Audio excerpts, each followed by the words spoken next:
Evo vam, drugovi, budućeg društva.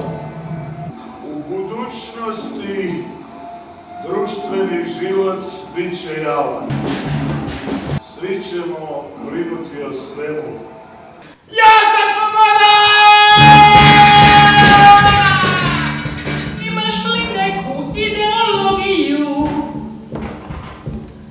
Ne, ideologija je umna bolest. Čovjek je čovjeku dijete, čovjek je čovjeku brat. Jedan od Roma koji nam pomaže pjeva u crkvenom zboru i ima prekrasan glas. I onda mi svi skupa u polju zapjevamo i radimo. A znate li onaj stih? Da. Na mostu se rosa sa mačjom glavom ljuljala iskosa. Da?